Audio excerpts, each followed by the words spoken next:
What you know you can't explain.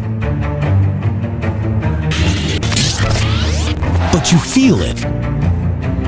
You felt it your entire life. That there's something wrong.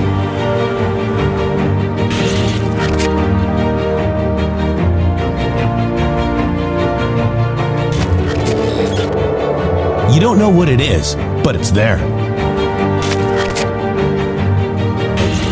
Like a splinter in your mind, driving you mad. Experience the awakening.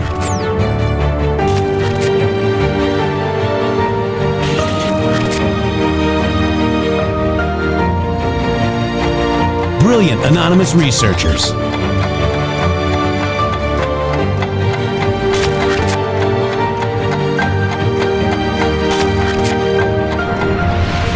Patriots, join us in the Patriot Army.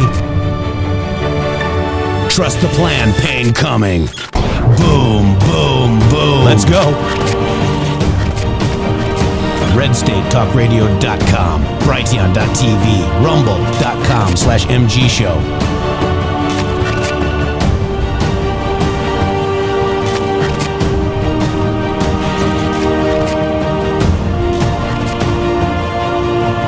The end won't be for everyone. That choice to know will be yours.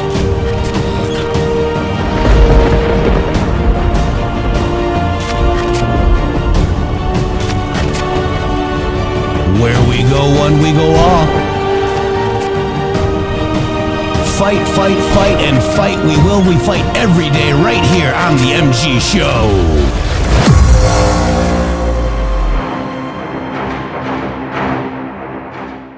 When I look out and I see all the real Americans, I think about how Donald Trump, his family was compromised. When I look out there and I see Donald Trump, I think about how his business was compromised. But what happened last week when they took a shot at my hero and they tried to kill the next president of the United States? Enough was enough. And I said, let Trumpomania run wild, brother. Let Trumpomania rule again. Let Trumpomania make America great again.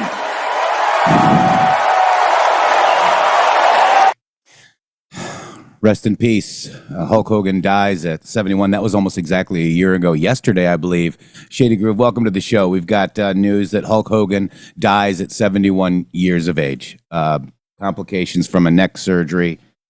Could also have cardiac arrest was reported. So prayers up to the Hulkster. Yeah, and to all of his family and his children out there, God bless you all. What an amazing amount of energy that Hulk Hogan brought to the America First MAGA movement last summer. Whenever Donald Trump was not very long after he was, they attempted an assassination. It stirred something in all of us. I think that maybe a number of Americans probably didn't know it was there until they saw that event happen, and you could just clearly see that Hulk Hogan was extremely inspired to say, you know, I'm going to lay down this idea that I can't speak up about what's really going on in America and get out and support Donald Trump because I believe in him, because I believe he'll do what's right for America, and that was the right thing to do. So here's what we got right now. Hulk Hogan dead at 71. Wrestling legend Hulk Hogan has died at 71. Medics were dispatched to the WWE Icon Clearwater, Florida home early Thursday morning with operators stating it was regarding a cardiac arrest. Got an ad. Fire Attack Bravo, Rescue 46, LR 45, Engine 46, cardiac arrest. Rescue 46, LR 45, Engine 46, Fire Attack Bravo. So there we were told that TMZ reports that they were told a slew of police cars, EMTs, were parked outside Hogan's home, and he was carried on a stretcher into an ambulance. Just a few weeks ago, Hogan's wife, Sky, denied rumors that he was in a coma, stating his heart was strong as he recovered from surgeries, okay? TMZ broke a story last month where there were rumblings that he was on his deathbed, but we were told at the time he was just dealing with symptoms of a neck procedure he underwent in May. Hulk Hogan transformed professional wrestling into a family entertainment sport. Before Hulk, his wrestling catered to fairly narrow audience. Hulk's theatrics in the ring was magnificent for children and their parents, and it supercharged the sport. Hogan kickstarted pop culture phenomenon with Hulkamania, and we're going to carry it on with Hulkamania and Trumpamania after defeating the Iron Sheik back in the day. In 1986, Hulk transformed himself into from a hero to a villain, creating the NWO, the New World Order, and he became Hollywood Hulk Hogan. It propelled him and his professional wrestling to even more fame. Hulk Hogan had countless iconic performances with Dwayne "Rock" Johnson, WrestleMania, Ultimate Warrior, Randy Savage. So he was inducted in the WWE Hall of Fame in 2005. But, you know, his legacy will live on. He was the star of the 2024 National Republican Convention when he set the room ablaze by ripping off his shirt and calling for Trumpamania, guys. But he turned Hulkamania into Trumpamania, and it worked. It inspired people, a segment of the population that probably would rather not have to have a conversation about politics. You know, a lot of the people that are in our generation really kind of prefer not to talk about it. It doesn't really interest them necessarily. More so now because it actually affects you watching your country slip away. And, you know, it's like, with Hulk Hogan, it's so similar to Donald Trump. You know, it's like you feel like all of these people, whether they be NBA athletes or these people that are on The View or your J-Lo or any of these people, you should have some sort of reverence to the country that gave you what it is that you have. But all these people like, you know, Colbert and whatever, they just use their platforms as a way to tear down everything that is good about America and mock us in a way that's disingenuous. You know, it's like we can take a good joke, but whenever you mock us in a way that's disingenuous, it's a different thing. And, it would be nice if more celebrity type people had the same type of respect for the country that gave them their fame and fortune as Hulk Hogan did. Couldn't only in America, Shady, right? That's right. It would never happen in Hulk Hogan couldn't have been Hulk Hogan in Iran or China, could he? No, China, he would have been Hogan. By the way, breaking news: Keith Richards is still alive. It's still kicking. A day ago, he had coffee next to a window. A day ago, he was ripping Jimmy Page. Crazy. I always felt there was something a little hollow about it. Keith Richards on Jimmy Page, and the one thing the Rolling Stones guitarist said kept Led Zeppelin from taking flight. Pretty interesting.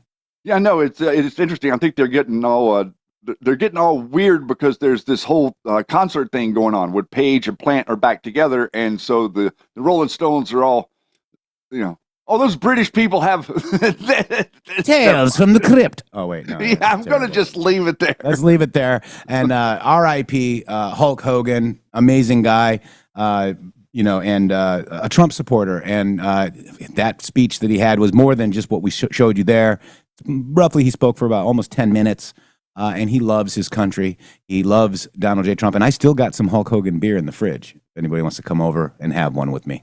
Nice, man. That might be a collector's item one day. I don't really drink. So, I would for Hulk, though. Just have a drink. All right. You're supporting Hulk Hogan is a good thing. Just one, though, because I don't. All right. So, James Comey was unlikely, although not certain. Unlikely. Oh, sorry. Gosh, I hate when knowingly. How about that? You just jumped ahead. I did. I'm jumped ahead. So what we're gonna do is stop jumping ahead, Mikey, Shady. Yeah. Now you're gonna blame Mikey. All you other people out there. God bless all of you for being here today. Thank you so much for joining us here on Rumble/Twitter/Red State Talk Radio/Facebook. We love all of you guys so much, and thank you for the support of this show. This show is and we're not on Brighteon because Mike Health Ranger, whatever his freaking name is, turned on Donald J. Trump. This show is growing now thanks to all of you, and thanks to you for sharing to other people. We're getting comments out there in the videos each day from new people, new eyes on the show. So please, if you're in the chat, say hello to the new people, welcome them in, and show them around and explaining, helping keep up with what we're talking about here, because we're talking to some a new audience about old information that a lot of people have skipped over, Jeff, and because they skipped over this stuff, you don't have some of the pieces that are in the middle. And today we're going to show you exactly how these events lined up and how the timeline played out, the real timeline, not this arbitrary thing that the left and the media tries to shove down your throat. That's right. And there's a lot of different narratives going back and forth. We've understood this information. Let's just go look to see what the first Comey post was. What date do you think that would be, Shady? Oh, it was early. It was Q post 3. Okay. All right. So on 10/29/2017, open your eyes.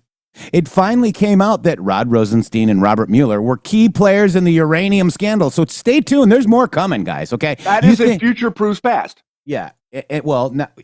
I mean, I don't know. It will be. That's what I'm saying. Yeah. Don't you think POTUS would be tweeting about the removal given clear conflict? Why did the President of the United States meet with Robert Mueller under the cover of FBI director interview? Robert Mueller is unable to serve as director of the FBI per the law.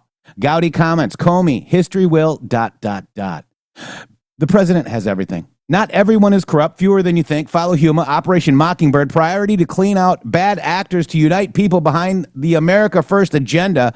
Many in our government worship Satan.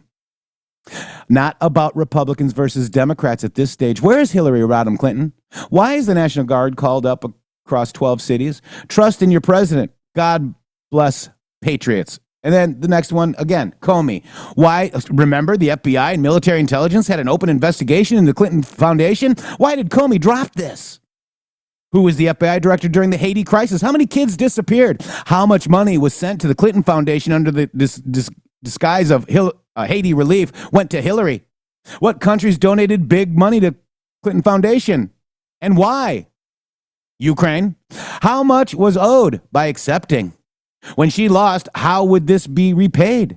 What did Obama do with the cash just prior to leaving office? Repayment for those who donated for favors, access? Dig.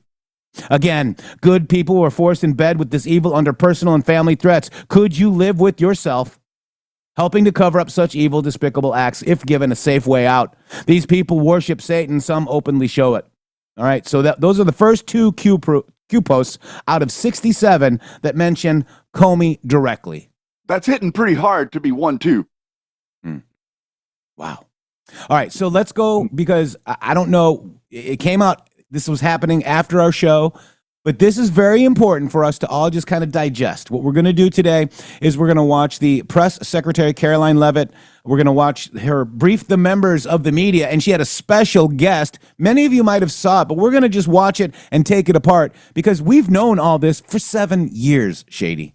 And man, look at, and for all and we were discounted by our friends and family, Shady. Everybody discounted us, not just friends and family, but we were removed. We were told we weren't allowed to have a platform. We wanted to produce a show. We wanted to act like the American entrepreneur. We wanted to talk to we the people and do a show on YouTube, and they took our opportunity away. Yeah. They destroyed our ability to do that, but they act like, they act like all these other people are censored. No, none of these other people were censored anywhere close to what we the way that we were. And it's just interesting, because if you've paid attention to all of these people that have been attacking Tulsi Gabbard over the last, 3 to 4 months or whatever, trying to undermine her, boy, oh boy, did she sure bring the heat. And in her interview, by the way, that she did after this on Jesse Waters, she explains how they got to this information, and it turns out it was a whistleblower.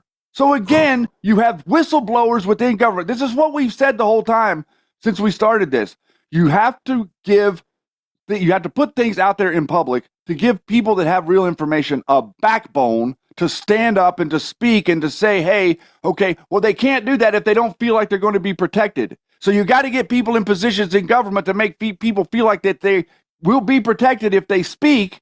And if you do that and you create this air of trust, more people will come to speak. And all these people that are screaming about arrests and all this nonsense, They don't understand the process. You got to have people that will tell on people. You have to have people that will snitch, or you're not going to get an investigation or a conviction. And here we go. Hello. Good afternoon, everybody. We have a special guest with us today who will speak momentarily. But first, I would like to begin with a message from the White House to the families of the victims in the brutal murder case in Idaho, who were sharing their heart-wrenching stories about their loved ones before the court today and addressing the evil killer who took 4 precious souls. We are so sorry for the grief and the pain you have experienced at the hands of such a vicious and evil killer. Our nation grieves with you, and we will never forget the precious souls who were lost in this horrific act of evil. If it were up to the president, he would have forced this monster to publicly explain why he chose to steal these innocent souls. May God bless and watch over everyone affected by this unimaginable tragedy, especially the parents who lost their children. Let me begin with a few scheduling items off the top. Later this afternoon, President Trump will deliver the keynote address at the Winning the AI Race Summit here in Washington, D.C. President Trump believes it is non-negotiable that the United States wins the AI race, which is why today, President Trump will announce a bold and comprehensive AI action plan to sustain and enhance America's global AI dominance. Under President Trump's leadership, our country will lead the world in AI to secure a brighter future for all Americans, massively grow our economy, and protect our national security. The president will also sign 3 executive orders at the event this afternoon. On Friday morning, President Trump will travel to Scotland for a working visit that will include a bilateral meeting with Prime Minister Starmer to refine the historic US-UK trade deal. On the topic of trade, yesterday, President Trump accomplished something no other president has ever achieved. The president secured and announced 3 major trade deals with the Philippines, Indonesia, and Japan, all in one day. President Trump is finally putting a stop to our country getting ripped off. As a result of the president's successful negotiating tactics, many foreign markets are now being opened to American industries for the very first time, and harmful trade barriers are being broken down.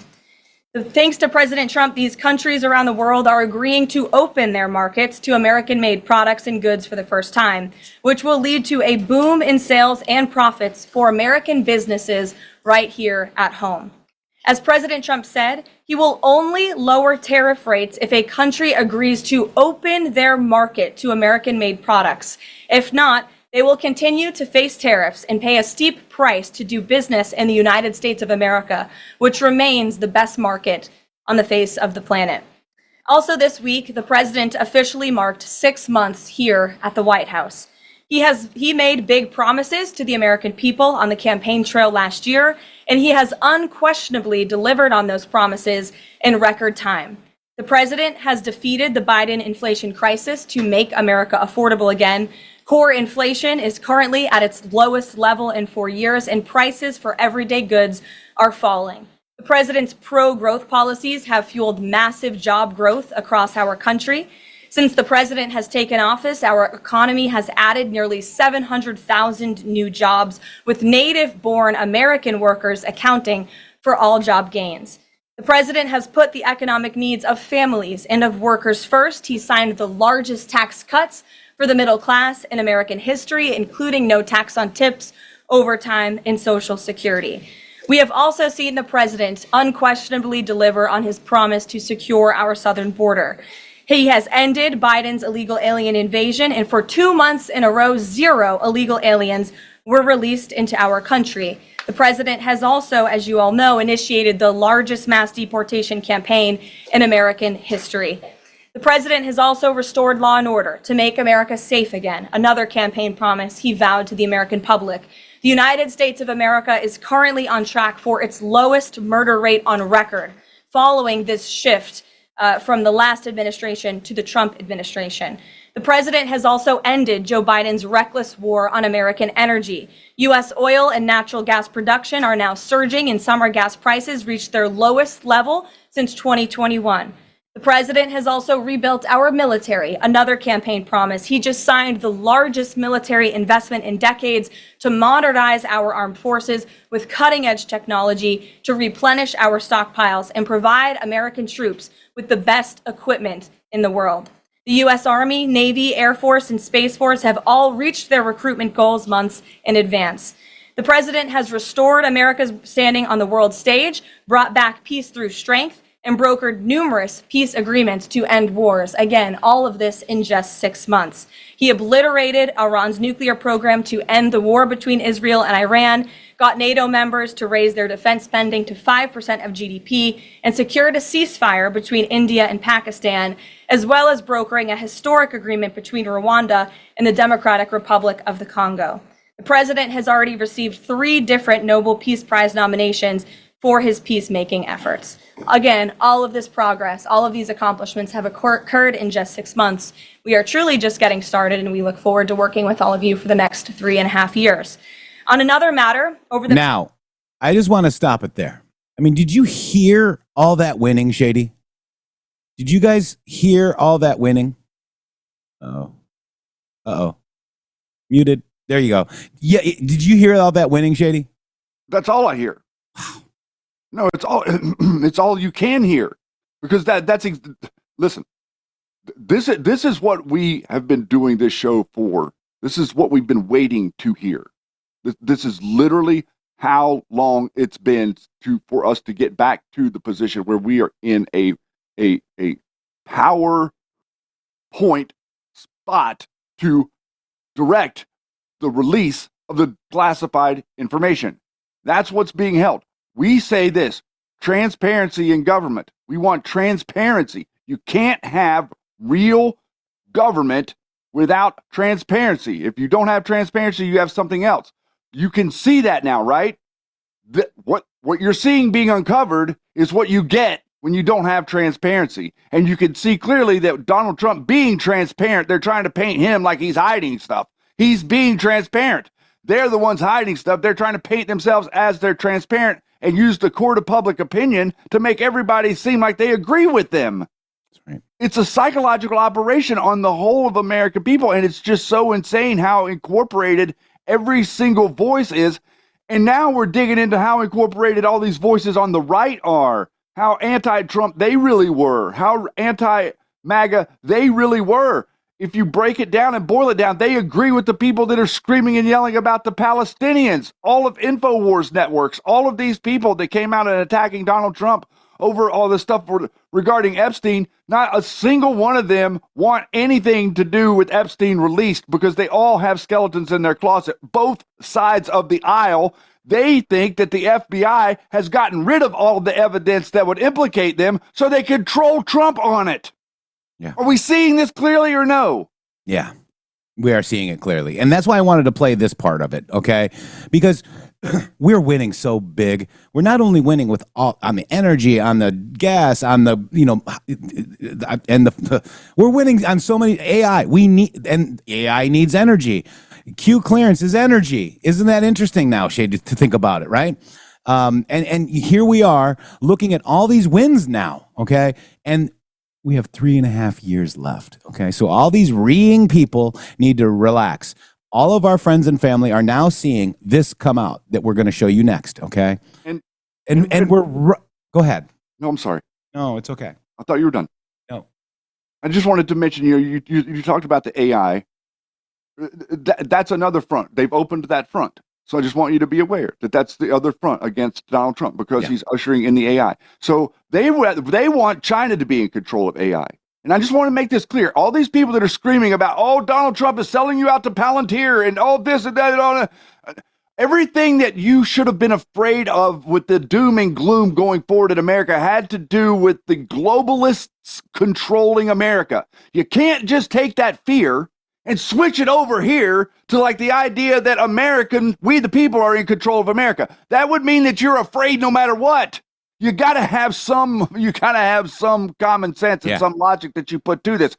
We need to lead in AI. If we don't want AI to literally destroy humanity, the only way that does not happen is if America leads it.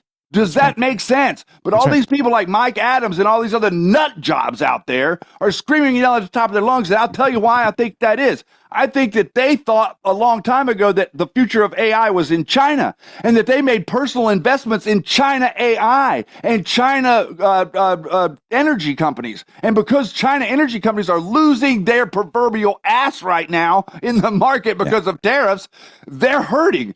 Yeah. They don't want America to lead AI. Yeah. And Shady Groove, I want to welcome Skitty Kitty 77. Hi, friends. Newbie here. Happy I found the show. We're happy you found us as well, because I'm telling you, this show is one of the most censored broadcasts on the internet. I mean, we can explain that later, but I'm telling you, thank you very much for coming here. And we're going to go ahead and continue with they're going to show you the press, and we're going to listen to the press questions, because they are accountable. Okay, the press should be held accountable as well. Libel laws could be the end of the MSM. Shady. My favorite moment was whenever the press guy mentions 50,000 feet view.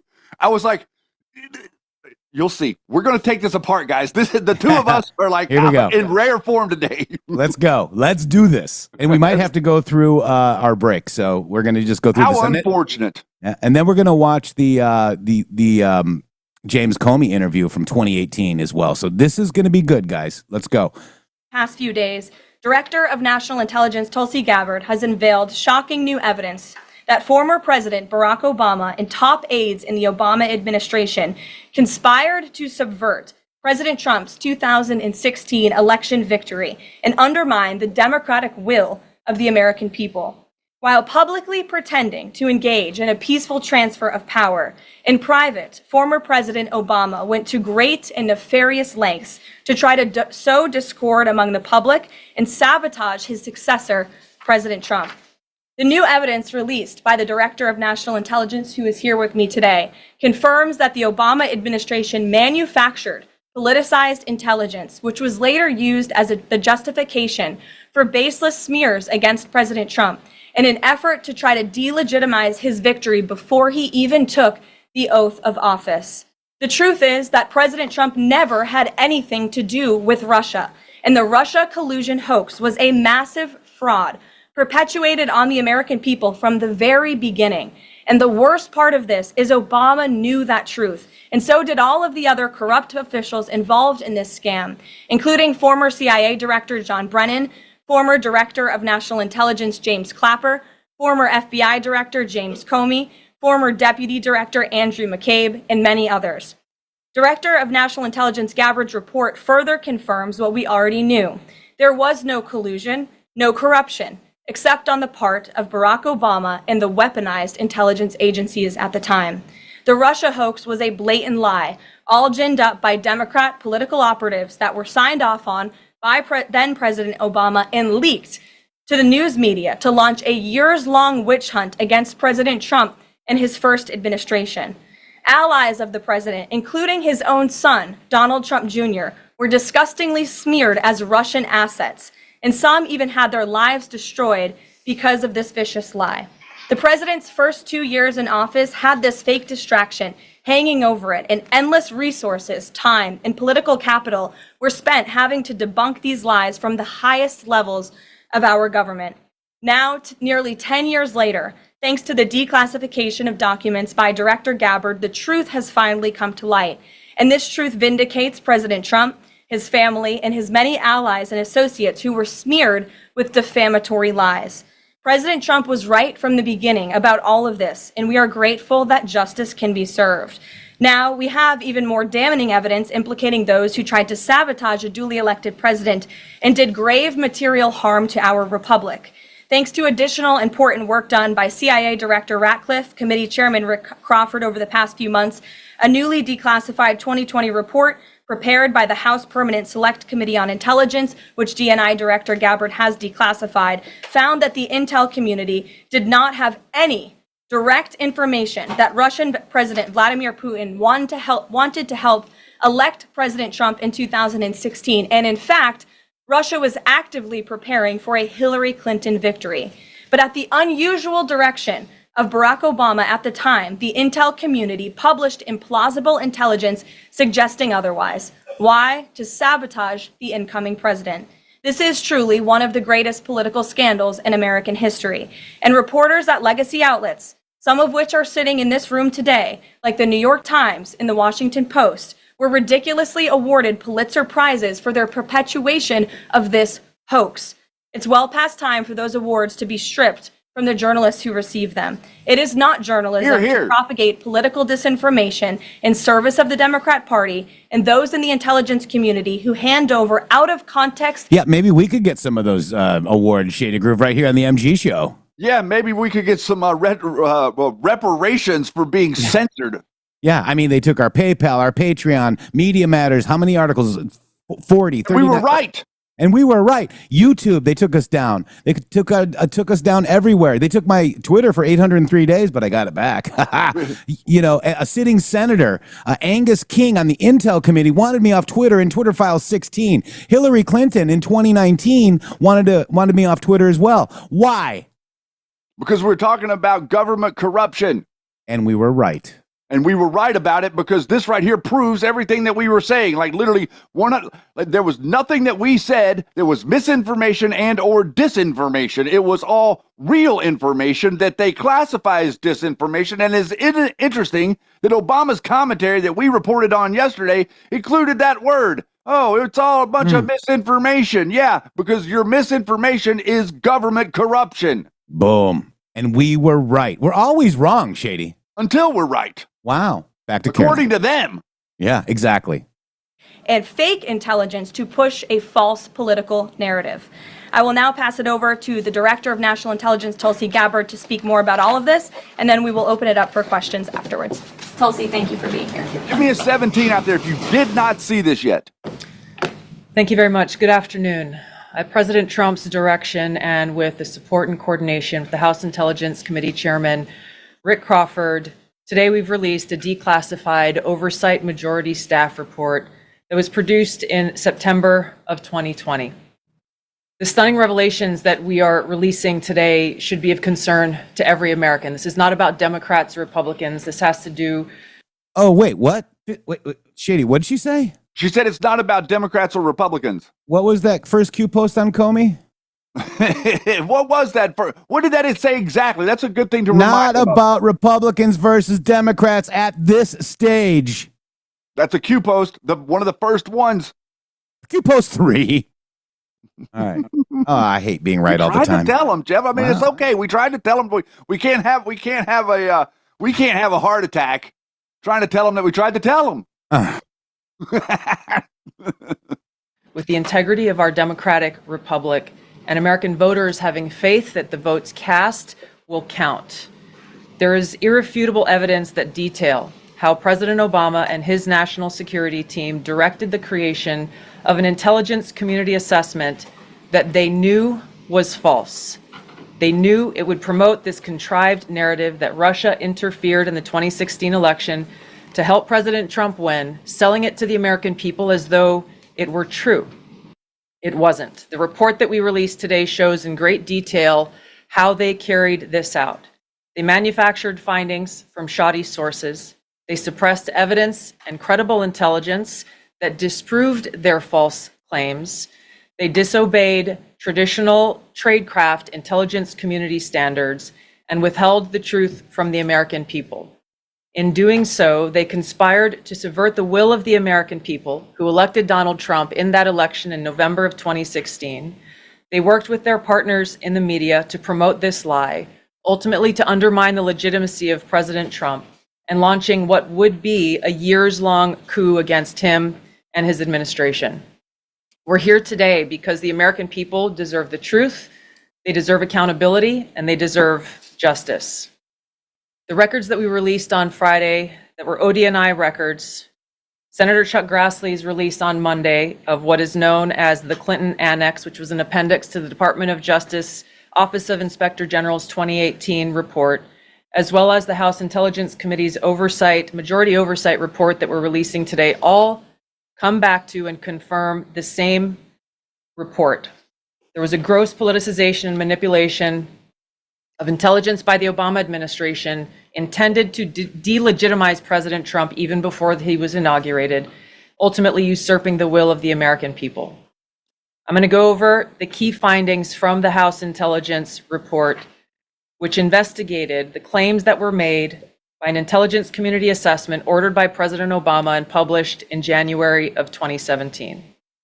First, Putin's principal interests relating to the 2016 election were to undermine faith in the US democratic process, not show any preference of a certain candidate. In fact, this report shows Putin held back from leaking compromising material on Hillary Clinton prior to the election, instead planning to release it after the election to weaken what Moscow viewed as an inevitable Clinton presidency.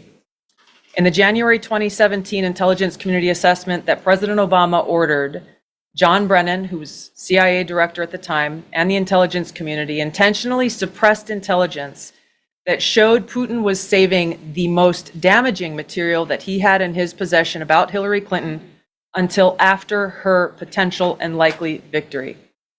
The report goes into great detail about the information that Russia and Putin had on Hillary Clinton, which included possible criminal acts like secret meetings with multiple named U.S. religious organizations in which... I'd like to real quick, it's not being covered in the Dutch media as well. Somebody said a duck said you should hear the lies on the radio.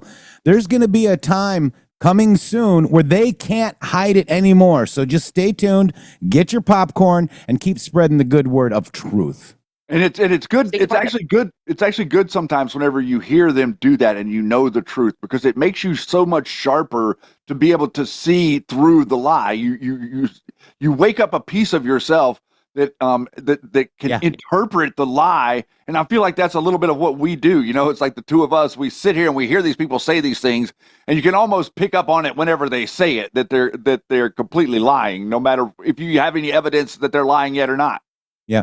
Caesar Girl says nothing in the Irish MSM either. That sucks there. I tell you there, Caesar Girl.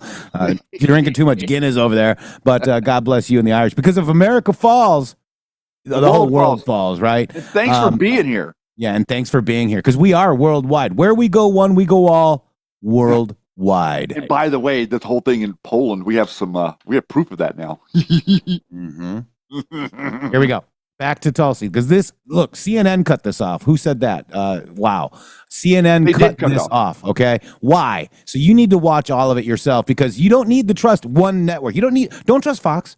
Don't trust CNN. Don't trust anybody. Don't trust us, because you are the one that needs to know. Okay. Check it out. Here we go.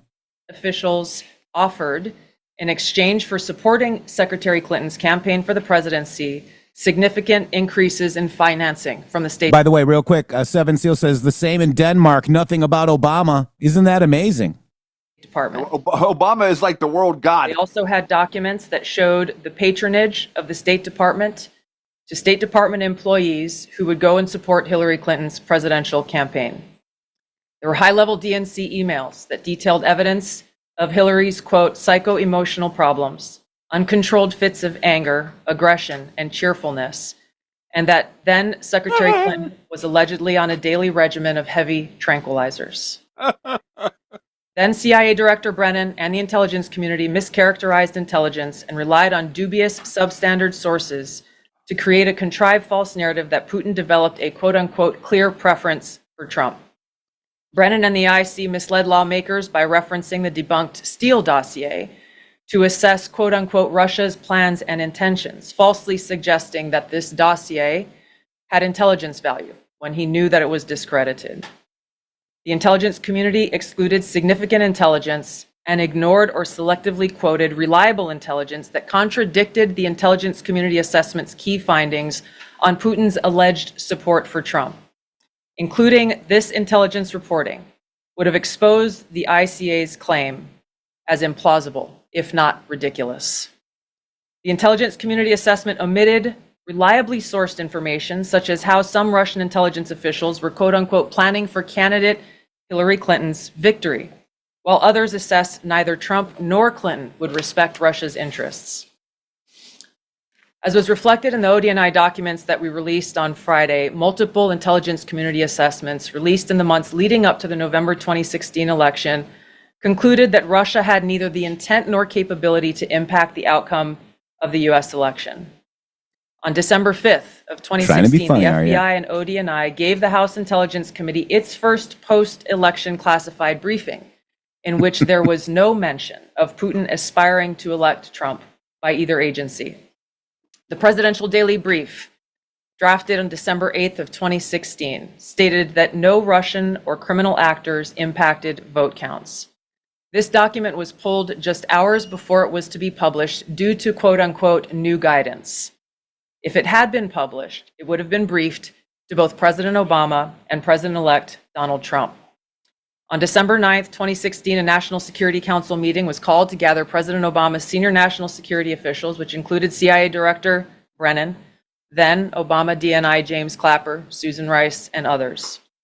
Following that secret meeting, DNI Clapper's assistant sent an email to the intelligence community with the subject line, POTUS tasking on Russia election meddling, tasking ODNI leaders to create a new assessment per the president's request. The House Intelligence Committee Oversight Report that we released today reveals that, quote, unlike routine intelligence community analysis, the intelligence community assessment was a high-profile product ordered by the president, President Obama. It directed senior intelligence community agency heads and created an intelligence community assessment limited to just 5 analysts using one principal drafter. This is not something that occurs in the normal path of producing an intelligence community assessment that reflects the views across the intelligence community. The production of this intelligence community assessment was subject to unusual directives directly from the president and senior political appointees, especially the former director of the CIA, John Brennan.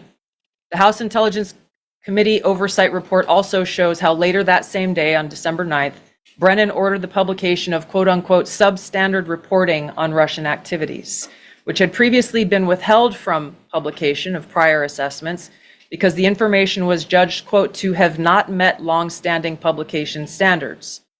Some of the information later used in the Obama-ordered assessment over the objections of veteran CIA officers was, quote-unquote, unclear or from unknown sources.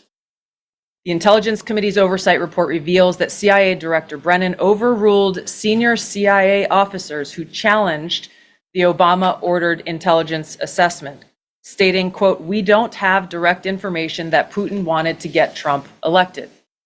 Yet, the Obama-directed assessment was published on January 6, 2017, which explicitly stated, quote, we assess Putin and the Russian government aspired to help President-elect Trump's election chances when possible by discrediting Secretary Clinton and publicly contrasting her unfavorably to him, end of quote. The CIA and FBI, then led by John Brennan and James Comey, expressed high confidence in this judgment, while the NSA expressed moderate confidence. Yet, as the report we released today shows, the ICA, the Intelligence Community Assessment, did not cite any report where Putin indicated helping Trump win was an objective. The opposite is true. With regards to the Steele dossier, we now know that one of the source documents that the Obama administration used in the creation of this intelligence assessment in January of 2017 was none other than the discredited, unverified Steele dossier. The House Intel report states, quote, contradicting public claims by then CIA Director Brennan that the dossier was not in any way incorporated into this intelligence assessment. The dossier was referenced in the intelligence assessment's main body text and further detailed in a 2-page assessment annex. Pause a second. John Brennan lied. I want you to pay attention right here to what she's saying about the dossier and what the news stories, remembering that the news stories about the dossier and what they were and how it was originated and how that John Brennan went up on Capitol Hill and he swore under oath that the dossier was not used. This is very, very important. Whenever you're talking about convicting these people and catching them in what it is that they're doing, it's not an easy thing to do. But lying to Congress on video, that is something that is extremely frowned upon. You understand? What did they said about all the different people that are talking about lying to Congress? Well, there's something that can be done about what he has done about lying to the senators and lying to the congressmen up there. This is very, very important to set the bedrock here for understanding that it goes upstream. if you're able to go out and lie to Congress, then the things that Tulsi Gabbard is saying right here are 98% accurate. There's no ambiguity here. Okay, it's like you're talking about, the you guys ever watch Matlock? Whenever you were like, it's an open and shut case. No. But yes, I get what you're saying. Totally. Matlock was awesome. Wasn't that Andy Griffith? Yes, and it was even Matlock was even in a Q post, by the way. Wow. All right, here we go. Back to Tulsi. He denied using this dossier in this intelligence assessment that President Obama ordered because he knew it was discredited. It was a politically motivated, manufactured document. He directed senior CIA officials to use it anyway. CIA officer told the House Intelligence Committee staff as they investigated this, quote, the director of the CIA, John Brennan, refused to remove it. And when confronted with the dossier's many flaws, responded, quote, yes, but doesn't it ring true? Even the bipartisan Senate Select Committee on Intelligence report published in 2020 criticized the FBI's handling of the Steele dossier, noting its completely unverified nature and purposeful sidestepping of intelligence community procedures in its use. Now, President Obama, Hillary Clinton, John Brennan, James Clapper, James Comey, and others, including their mouthpieces in the media, knowingly lied as they repeated the contrived... Knowingly? Where have we heard that before, Shady Grove? Knowingly. Well, it's a number of Q posts, but I'm sure that's not what you were referencing. No. Let's just do a live dig real quick and just see if we got... that. There's no way the word knowingly is in the Q drops. Dude. Nope. Let's see. KNOWINGLY. Knowingly. Knowingly. Let's see, there's only 41. Only 41? The first one was on 1/21/2018. Memo factually demonstrates knowingly false intel provided to FISA judges to obtain warrants. They never thought she would lose. And then the 16-year plan. Wow. Knowingly. Wow, guys. They all knew it was fake, left and right, not Democrat or Republican, both. The fake news collaborating and pushing knowingly false information, fake news knowingly false, narrative pushes. These are all knowingly false, okay? You know what was false? Colluded with Russia to win the 2016 presidential election. It's now being proven. POTUS is a Putin. That's false.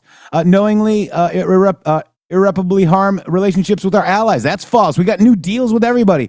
POTUS will collapse the U.S. economy. Interest rates are at a low. We got deals. $5.2 trillion worth. Let that sink in, okay? POTUS will cause war with North Korea. POTUS will cause war with Iran. POTUS will destroy the world. On and on. Knowingly false, guys. Wow. Knowingly. All right, back to Tulsi. I just think that's interesting. 41 posts, JD. Yeah, and there's a lot. There's a lot. All of it. Knowingly. A lot. They all knew. Gang of 8. They knew. Republican, Democrat. They knew it was fake. Lindsey Graham. All these people that are like, cozying up to Trump. Trump is wringing these people out like a sponge. They have no choice. Okay, knowingly is knowingly. Doesn't matter when or where. Yes. And you know what is good? Mm-hmm. That we were right all this time. Okay. That we were I'm showing you Q proofs directly related to this. It's not about just trust the plan. Oh, just this. Oh, JFK Jr. It's this. Okay. There's almost 5,000 Q posts, guys, and they were all this. And you're hearing it today in the news. Okay. You're hearing what we researched for the last 7 years coming to fruition, Shady. It proves that we were censored for telling the truth. Wow. We weren't censored because we were QAnon. We weren't censored because we did something wrong. We weren't censored because you didn't use bad language. We were censored because we were spotlighting existing government corruption. Because we were right. The truth. Narrative that was created in this January 2017 intelligence community assessment with high confidence as though it were fact. John Brennan, as CIA director, stated in a memo to his agency staff in December of 2016, saying, quote, there is strong consensus among us on the scope, nature, and intent of Russian interference in our presidential election. Yeah, and let me preface this too. Shift in high and Q was correct. Yep. Boom. Absolutely right. And Simba says, "Suck at YouTube." Thank you, Simba. Thank you. This was reported by NBC News, confirming that Brennan, along with James Clapper and James Comey, agreed with the CIA's assessment that Russia intervened to help Trump win the presidency. As Obama's Director of National Intelligence, James Clapper was tasked with overseeing the creation of this assessment in January of 2017 by President Obama, and he expressed confidence in its findings. In a 2018 interview with the Harvard Gazette, he talked about how he provided Trump with the same classified assessment that President Obama received, which included the high confidence judgment that Putin directly ordered the hacking and election interference. Clapper then went on to add, "I think the Russians, actually influenced the outcome." This is a brief summary of the details that you'll find within the House Majority Staff's report in their investigation into the Obama-directed January 2017 Intelligence Community Assessment that leads us to the very same conclusion that we announced in the release of our documents on Friday. The implications of this are far-reaching and have to do with the integrity of our democratic republic. It has to do with an outgoing president taking action to manufacture intelligence to undermine and usurp the will of the American people in that election and launch what would be a years-long coup against the incoming President of the United States, Donald Trump. Thank you. Well, thank you, Tulsi. And Listen to we do these want to take questions. questions on this topic while the director has time for this topic. She will leave. I'm happy to take questions on other matters after that. But if anyone has questions for Director Gabbard, you're welcome to ask them. We'll start with our new media seat as always. Emily, go ahead. Thank you. And Director Gabbard, this one is for you. Do you believe that any of this new information implicates former President Obama in criminal behavior? We have referred and will continue to refer all of these documents to the Department of Justice and the FBI to investigate the criminal implications of this. For even former President Obama? Correct. The evidence. Did you hear that? I heard it. Criminal referral to Obama. I was listening really closely, and that's exactly what she said. She didn't mince any words. She said specifically that from her perspective, it was worth submitting to the Department of Justice the activity that she just outlined, which was 100% about Obama. Yeah.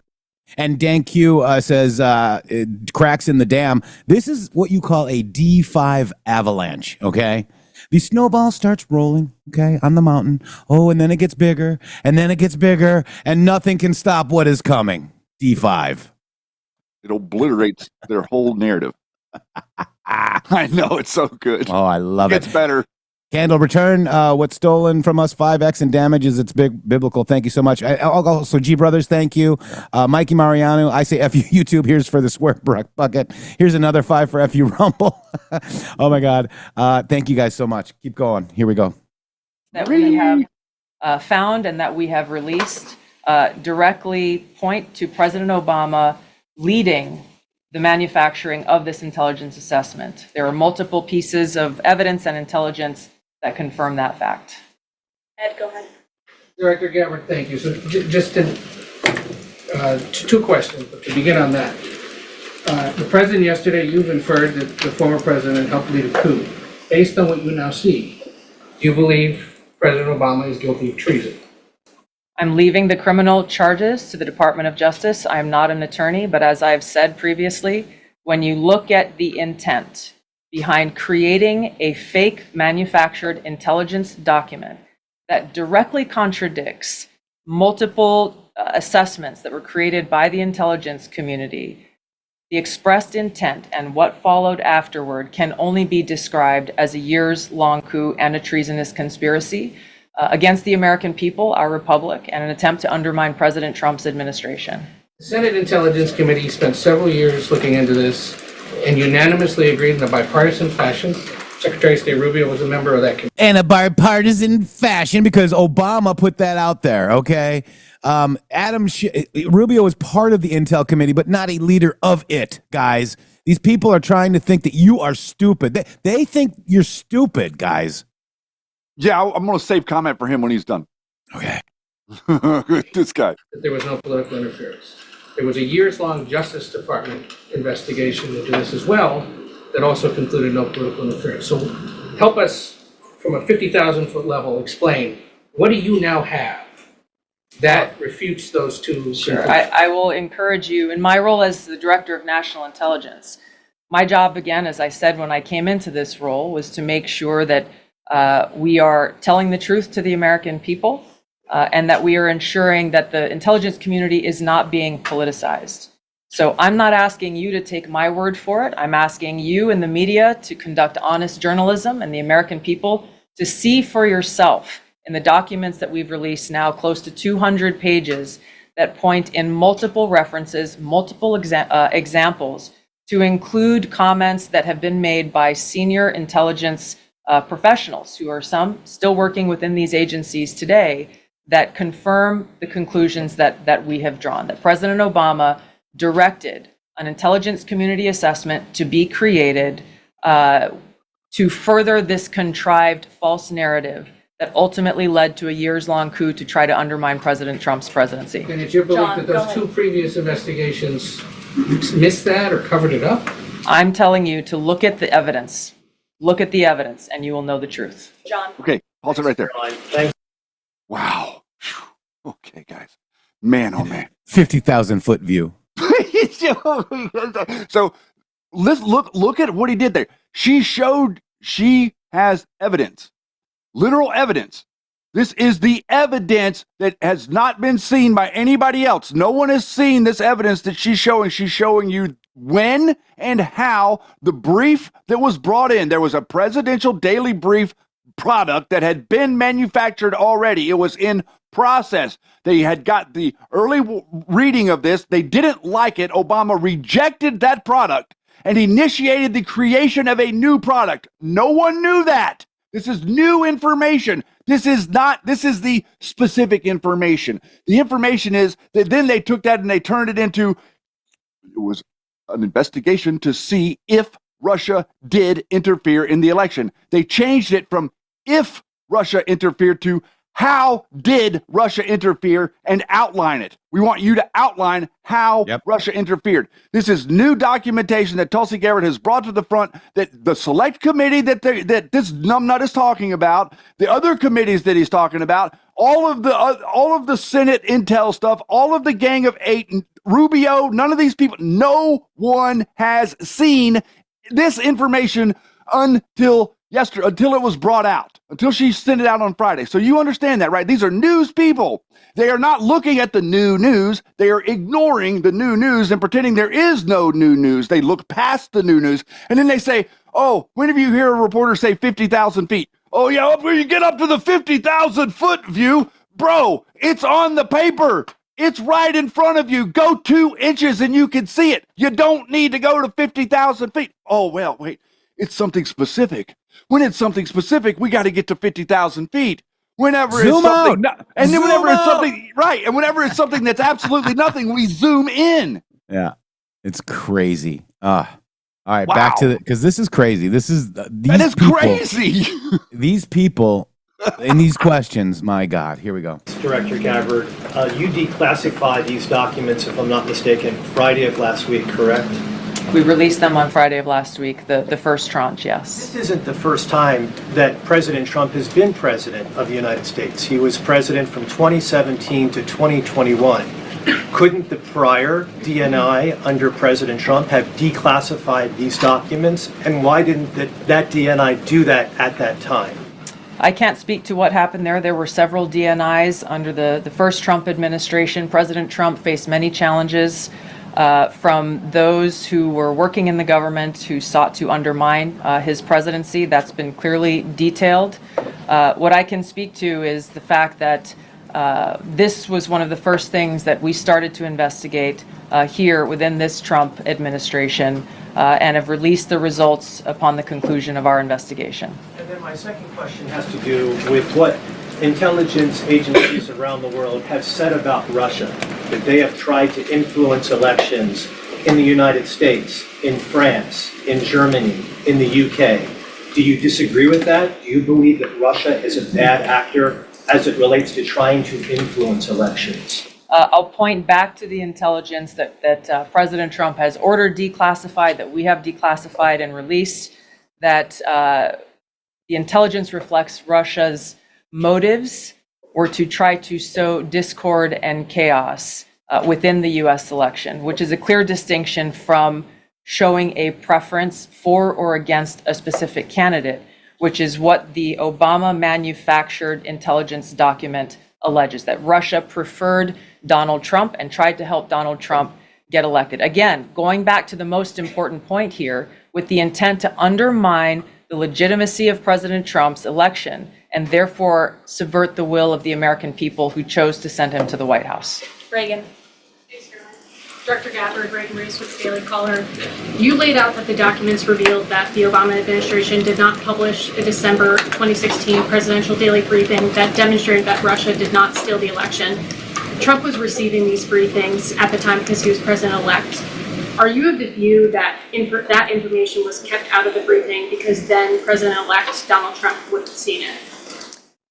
I don't have any documents that speak to exactly what the new guidance was that was given as the reason for pulling that document. All right, so I'm going to pause it real quick because we've got, I mean, they should read the Q post instead of attack it. So the PDB, 12 drops for the presidential daily briefing. Okay, 8/16/2018 was the first one. Comey, untethered to the department standards. Concerned dedicated resources in place are not adequate to shelter against the PDB in which several agencies contribute. Will you stand tall or cover? Resist op will not provide enough public support for cover. Smile for the camera. Patriots in control. We've been talking about this. I mean, this is why Q was here, so we can understand it and unpack it together, Shady. What you're showing right there is the information about the presidential daily brief that Q was explaining to us that actually happened in the background that Tulsi Gabbard just revealed to the public for the first time. For our audience to understand, a future proves past. This is the future proves past. We understood about news unlocks the map. The news unlocking the map. Yeah. This is not prophetic. You don't need to be Nostradamus to know that Obama created this fake intel product and say, oh, yeah, all you need to know is the idea that he did this and that one day you're going to win the presidency again and release it to the public. That's not being Nostradamus. That's not something that needs to be coded. That's something that needed to be put out so people could understand the information so they were ready when the information actually came out to consume it properly and not misunderstand it. And by the way, thank you to all of you that are helping us do that, because this show, in my opinion, is the only place that's doing that properly. Yeah, that's right. And here it is. Who inserted the discovery into the PDB? Presidential Daily Briefing. Oh, I said that like you did, Shitty. There's BBC. PDB. So look at this, guys. It's all here. Who ordered? Who ordered? We now know. Okay? News unlocks the map. These are called future proves past, guys. All right, I'm going to go back to Tulsi, but I'm just trying to show you that we have been spot on because we followed Q. There is a huge element of people on the right and on the left that don't want you to understand Q. And we stood tall. That's right. And yeah, I didn't shy away from it because we stood in our research is what we did. We believed in our research and we understood what it was we knew to be true, regardless of what anybody else said, and we stood by it. Yeah. Boom. By the way, still has never been published until we released it last week, Friday. One could assume that they didn't want President Trump to see a document that came from the intelligence community that would contradict the Russia hoax narrative that began through the Hillary Clinton campaign with the Steele dossier. One more, maybe either for you or Karoline. The president said yesterday that Obama committed treason. Do you or the White House believe that the Supreme Court's immunity decision protects Obama from prosecution? Look, I can speak to the president's feelings on this matter. He spoke to all of you yesterday in the Oval Office, but I also spoke to him about this morning.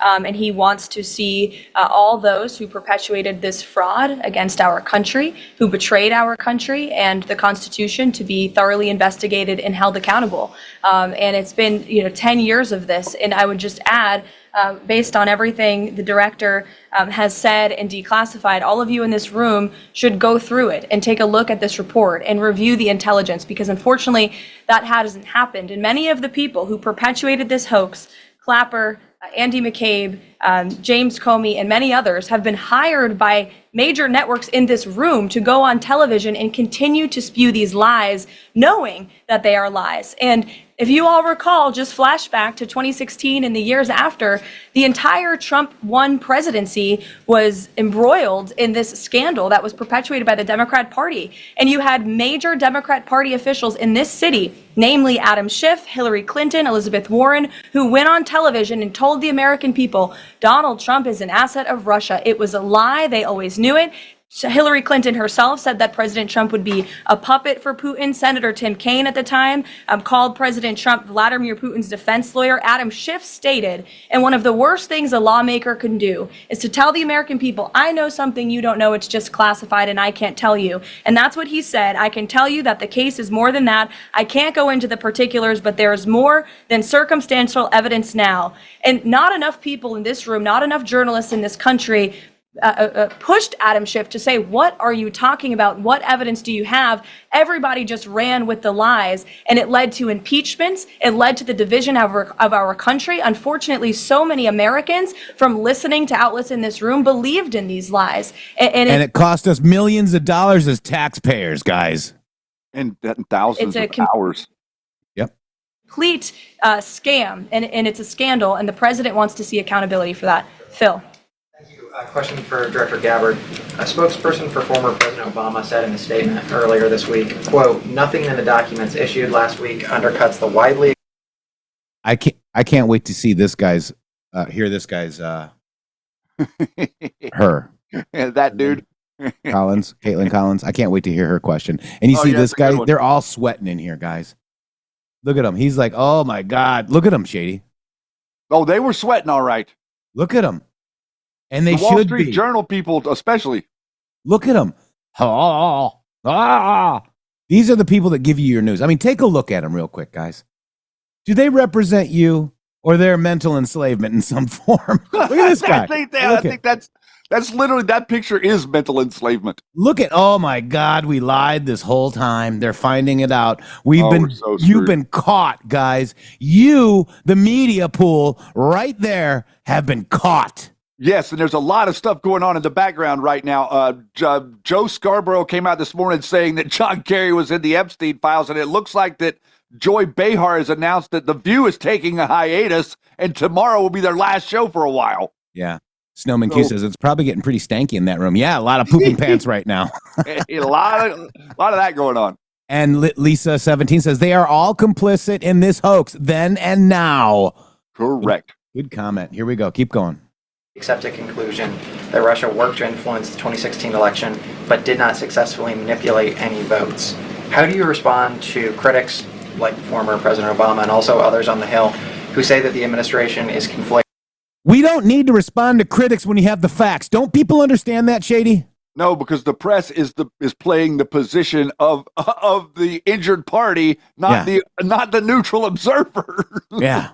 It's like the press is taking it personally. Yeah, and they should, because they've been caught, Shady. But if they were pressed, they shouldn't, because they wouldn't be in that position, but they're not really pressed, so it proves the point twice. I'm not very impressed. I'm not impressed either. But I am. Press 47 if you're impressed with the MG show. Oh, here we go. Continue. Trying to fish for apples. I like this here, conflating allegations of actual hacking of voter machines and allegations of interference generally. I think it's a disservice to the American people that former President Obama's office and others who are criticizing the transparency that is being delivered by releasing these documents. They are doing a disservice to the American people and trying to deflect away from their culpability in what is a historic scandal and negative action towards the American people and our democratic republic. The answer to that statement can very clearly be found throughout all of the documents that we have released. Again, showing that Russia has took action to try to sow discord in the election, but showed no preference for or against any singular candidate. You've long been an opponent of weaponization in government. How do you respond to criticism that referring Obama administration officials and even potentially the former president is just more weaponization and this is a potential race to the bottom? I think that's a very disrespectful attack on the American people who deserve the truth. They deserve to have faith and trust in the integrity of our democratic republic, which has been undermined by President Obama through his direction of this manufactured fake intelligence document, knowing that it was filled with lies and knowing that it would and could then be used for all of the actions that came after. And I would just add, there needs to be accountability for that weaponization, Phil, that we've seen. And no one has been a victim of the weaponized government more than President Trump, not just because of this political scandal. You all recall his house was raided.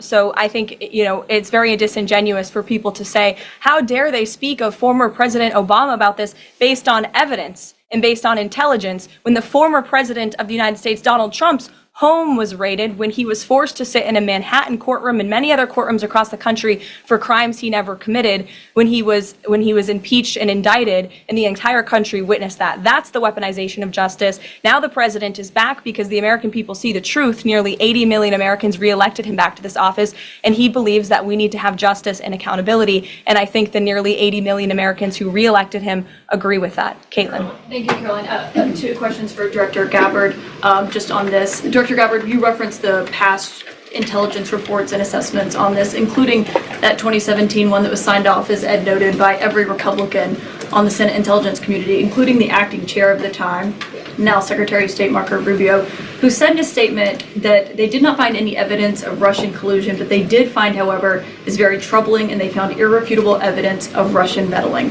One, are you saying that he's wrong in that statement that he made then? And secondly, what would you say to people who believe that you're only releasing these documents now to improve your standing with the president after he said that your intelligence assessments were wrong? Well, first, I want to correct something that you stated, which was citing the Senate Intelligence Committee's report as being one and the same. I think you said the intelligence community. The Senate Intelligence Committee has a very different function than the Office of the Director of National Intelligence. The evidence and the intelligence that has been declassified and released is irrefutable. I'm going to let Caroline speak to Secretary Rubio. I'll speak to both questions. First, on Secretary Rubio, he put out a statement in 2020 following that Senate Intelligence Committee report, and he said what they found is troubling. We found irrefutable evidence of Russian meddling, which the Director of National Intelligence just confirmed for all of you, that Russia was trying to sow distrust and chaos. But what's the outrage in this that Secretary Rubio did not say at the time, the Democrats were saying at the time, is the fact that the intelligence community was concocting this narrative that the president colluded with the Russians, that the president's son was holding secret meetings with the Russians, all of these lies that were never true. And he also said at that time, we discovered deeply troubling actions taken by the FBI under Comey, particularly their acceptance and willingness to rely on the Steele dossier without verifying its methodology or sourcing. The Steele dossier that many outlets in this room ran as the gospel truth, and it was cooked up and paid for by the Clinton campaign. As for your second question, Caitlin, I think who is saying that she would release this to try to boost her standing with the president? Who has said that? Well, the president has publicly undermined her when it came to Iran. He said she was wrong. He told me that she didn't know what she was talking about. That was on Air Force One on camera. The only people who are suggesting that the Director of National Intelligence would release evidence to try to boost her standing with the president are the people in this room who constantly try to sow distrust and chaos amongst the president's cabinet, and it is not working. I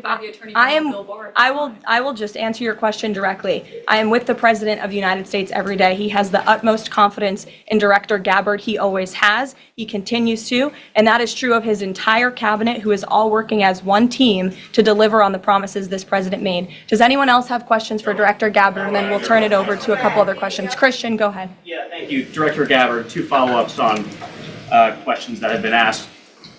You mentioned the previous DNIs during the president's first term. One of them reports to you right now, if I'm not mistaken, John Ratcliffe. So have you not spoken to him about why this information was not declassified during the first term? He was in that position for a very short period of time.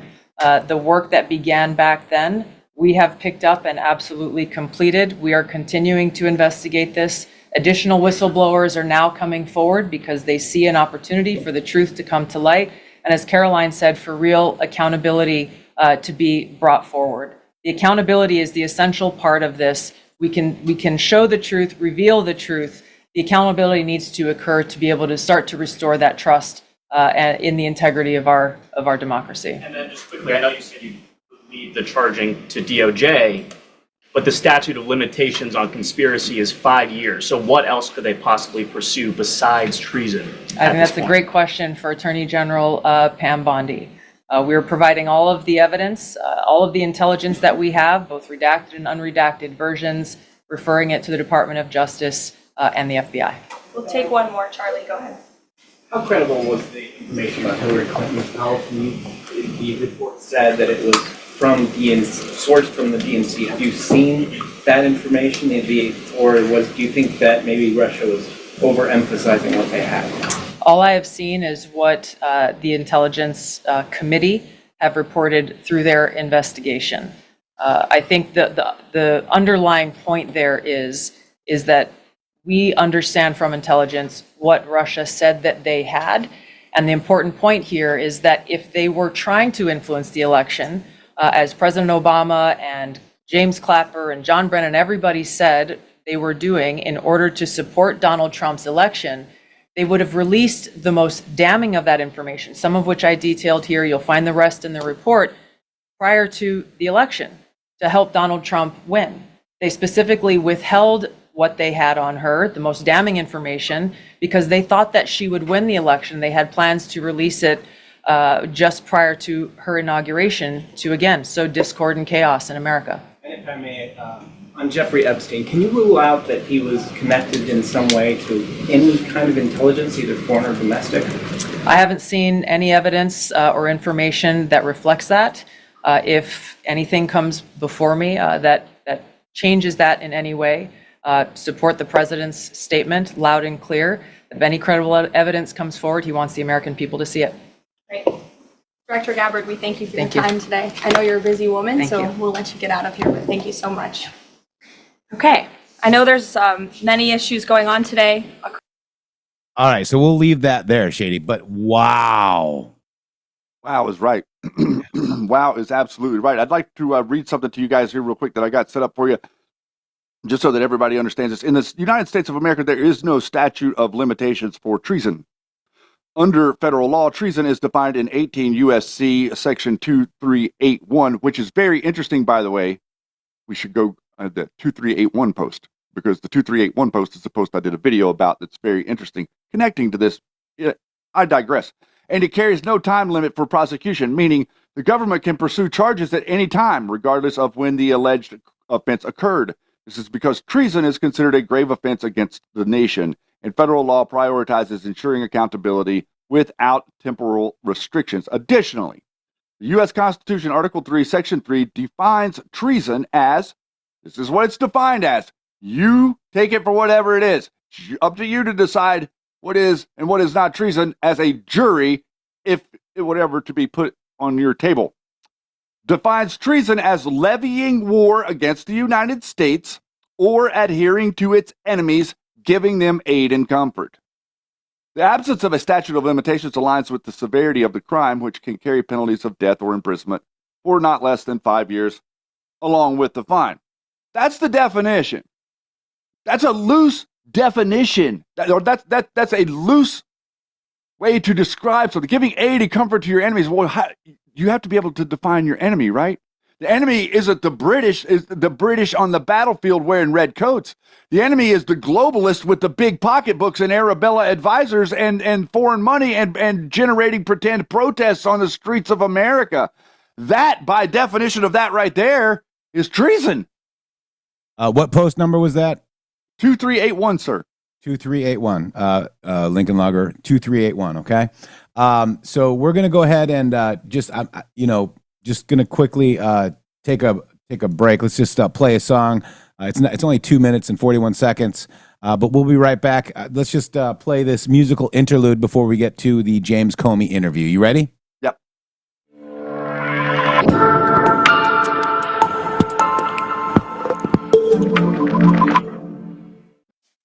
Good morning. I'm here to give you an update on the FBI's investigation of Secretary Clinton.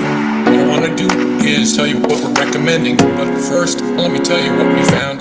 110 emails in 52 email chains have been determined to contain classified information. What difference at this point does it make? 8 of those chains are top secret, 36 of those chains secret, and 8 contain confidential information.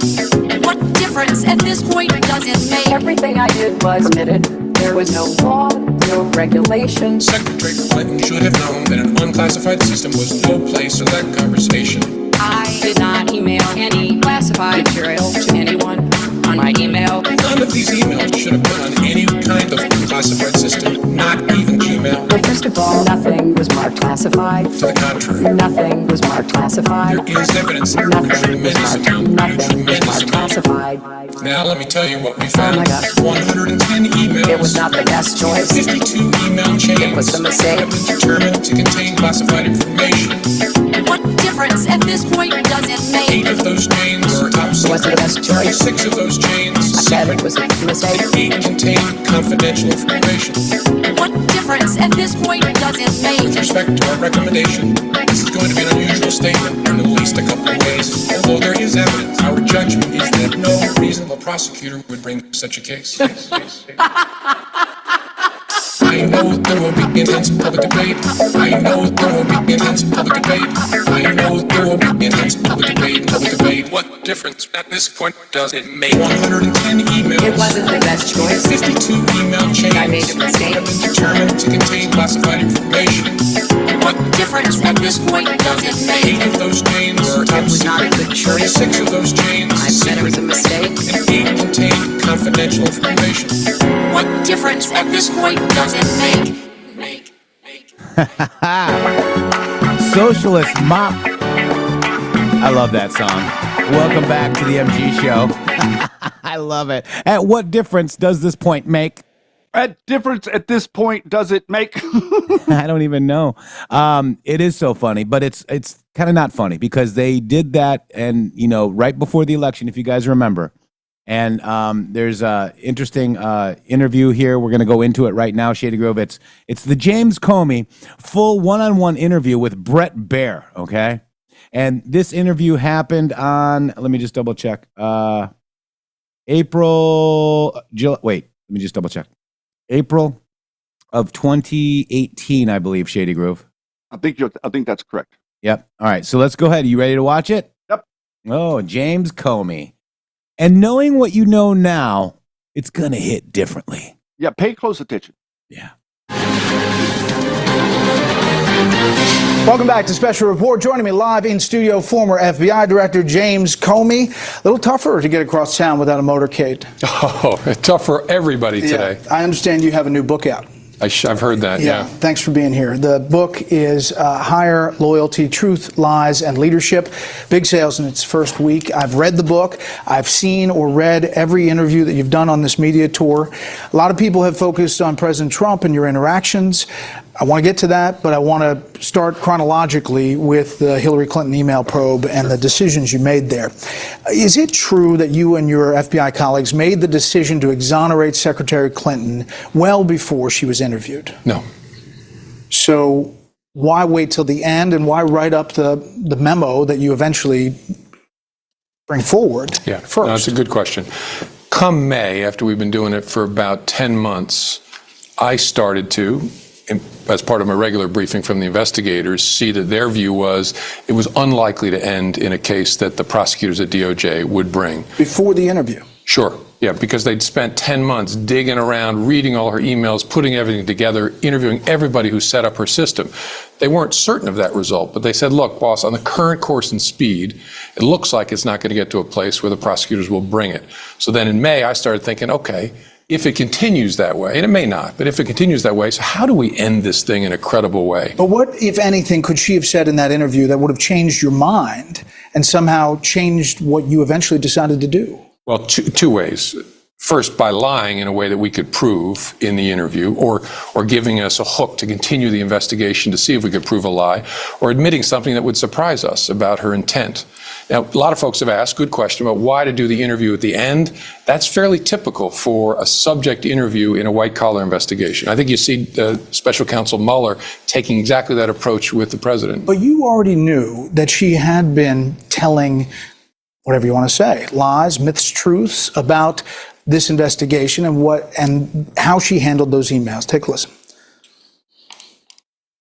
Secretary Clinton said there was nothing marked classified on her emails either sent or received. Was that true? That's not true. Secretary Clinton said I did not email any classified material to anyone on my email. There is no classified material. Was that true? There was classified material emailed. Secretary Clinton said all work-related emails were returned to the State Department. Was that true? No, we found work-related emails, thousands, that were not returned. So it went on. I mean, there were clearly a pattern there, and you had already made your decision. No, I had not made my decision, but I could see what the investigators saw after 10 months. If you don't have a general sense of where you're headed after 10 months of that kind of work, you're not competent. They could see it was unlikely, although not certain, unlikely to get us to a place where they would prosecute it at the Justice Department. And the question was, would she lie to us? What people say in the public forum, in a debate, or in a political campaign is not our business. Our business is, are you going to lie to us? And if you are, and we can prove it, then we're going to prosecute you. You go back to intent a lot, but actually the statute, as it's written, handling classified information, grossly negligent doesn't deal with intent. Well, grossly negligent is an expression of a kind of intent. How were you acting? What was your mental state at the time? You were careful to call it extremely careless, not grossly negligent. Right. I was struggling with the fact that we thought it was not mere sloppiness, but didn't rise to the level of criminal misconduct that the Justice Department would prosecute. So how do you describe that? I probably should have said really sloppy, but I wanted to be honest and say it's above sloppy. It doesn't add up to what the 1917 statute meant when it said grossly negligent is a felony. So why did you allow Cheryl Mills, Secretary Clinton's chief of staff, to sit in on that interview? She was potentially a subject or a target in the investigation. She was a government employee. She wasn't Clinton's attorney, but yet she sits in there and talks with her throughout the interview. Yeah, my understanding was at that time she was one of Clinton's attorneys. She was no longer a subject in our investigation. The agents had scrubbed her conduct very carefully by that point, and she was no longer a subject. But that, again, that's a reasonable question. But the facts are, not a subject, one of Clinton's lawyers. She's entitled to be in an interview. We asked people to tweet in or write in. We have one from J. Harper Wilson. I am a retired FBI agent serving almost 25 years, retiring in 1995 as a senior executive special agent. Please ask Thursday why a grand jury was not used in the Hillary Clinton investigation as would be normally, and why was it run out of HQ? Book did not address. Yeah, the second one I'll take first. It was run out of HQ because it was a case of intense interest outside to the media, and so to keep it tight, it was worked in the counterintelligence division at headquarters. You can reasonably disagree with that if you're an FBI person. Could have put it in Washington field office, could have put it in New York, but the decision that counterintelligence made was it'll be kept tighter and leak-proof, which it was, in the counterintelligence division. And no grand jury? I'm not allowed to comment on the way in which the grand jury was used. I can say this, though. She was not interviewed in front of a grand jury, which is another judgment call that prosecutors and investigators make all the time. You thought Attorney General Loretta Lynch was compromised, that you had to do something different because of that tarmac meeting with former President Clinton and because she had wanted to call it a matter, correct? Yeah, and other things. And other things in this classified thing that ends up leaking to the New York Times. But she denies this. She writes, if he had any concerns regarding the email investigation, classified or not, he had ample opportunities to raise them with me, both privately and in meetings. He never did. So someone's not telling the truth here. Is it the former Attorney General or you? No, actually, I think we're both telling the truth. I never went to her and said, Loretta, I think you should recuse yourself. My problem was she had already announced it publicly that she wouldn't and that she would accept my recommendation. And so at that point, what do I do? And I decided at that point, I got to step away from her. All right, fast forward. A lot of people are upset about how it comes out, how you take control. It actually leads to Rod Rosenstein. He cites this in what you did as a reason for recommending your firing. You go on after that recommendation. You write a letter to Congress to announce announced the case is reopened because more classified emails have been found on Anthony Weiner's computer. You said it was last night a tough choice between concealing or coming forward, a really tough choice.